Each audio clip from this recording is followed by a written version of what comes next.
Ideja për të realizuar një seri podcastesh, kushtuar nënave që prindërojnë të vetmi, ishte shumë e thjeshtë. Të gjithë njohim gra që prindërojnë vetëm, ose në mënyrë të dyfishtë. Janë motrat tona, kushërirat, shoqet tona. Jo të gjitha janë me statusin e divorcuar, por shumica prej tyre mbajnë të vetme barrën e prindërimit dhe mënyrën e përditshme të prindërimit në familje, qoftë për shkak të emigracionit, qoftë për shkak të mungesës së përfshirjes reale të partnerit në jetën familjare. Këtë realitet e kam parë edhe tek vetja. Kjo ishte pika e parë e nisjes. Më pas, vendosa të sjell në vëmendje nënat kryefamiljare, ato gra që mbajnë të vetme çdo ditë përgjegjësinë dhe sakrificën e familjes. Si grua, e ndjeva se kjo ishte një temë që kërkonte jo vetëm raportim, por edhe një mbështetje njerëzore. Çdo intervistë është një mundësi për të thyer heshtjen dhe për të treguar se pas çdo nëne ka një histori force. Në fillim mendoja se do gjeja vetëm histori vuajtjeje dhe vështirësish ekonomike. Sigurisht që ato ishin aty, por gjeta diçka shumë më të madhe.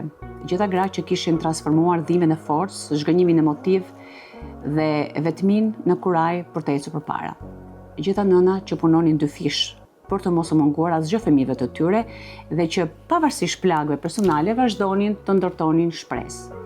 Mbi të gjitha, gjeta një forcë të jashtëzakonshme njerëzore që nuk matet me tituj apo poste.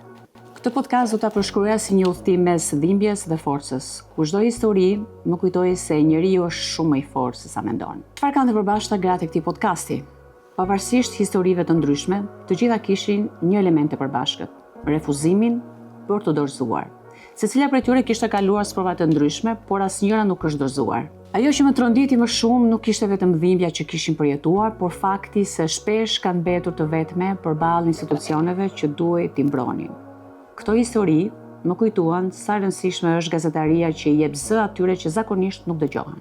Gjatë këtyre podcasteve kam mësuar se forca e grave nuk qëndron te mungesa e frikës apo e dhimbjes, ajo qëndron te aftësia për të vazhduar përpara pavarësisht tyre. Kam parë gra që kanë humbur shumë, por nuk kanë humbur shpresën. Gra që janë rrëzuar, por janë ngritur sërish për hir të fëmijëve. Nuk mund të lë pa përmendur se nëpërmjet çfarë paragjykimi kanë kaluar këto gra. Paragjykimi më i madh është se ato shpesh mbajnë bisu fain për mungesën që nuk kanë shkaktuar vetë. Nëse bashkëshorti është në emigrim, pyetet gruaja se pse nuk është pranë tij.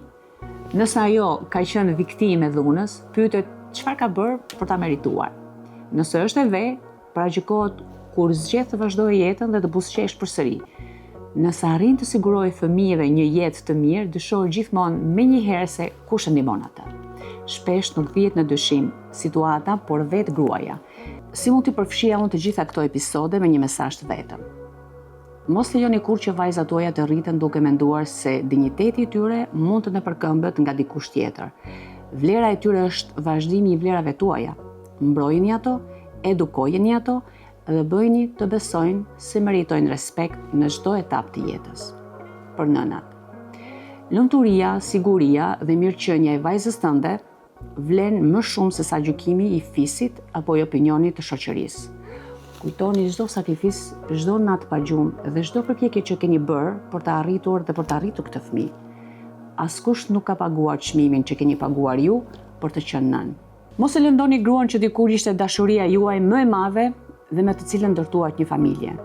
Nëse rrugët tuaja ndahen si bashkëshort, tregoni burrëri duke mos i cënuar dinjitetin, duke mos e ndëshkuar dhe duke mos i vështirësuar jetën. Vlera juaj nuk rritet duke ulur vlerën e një gruaje.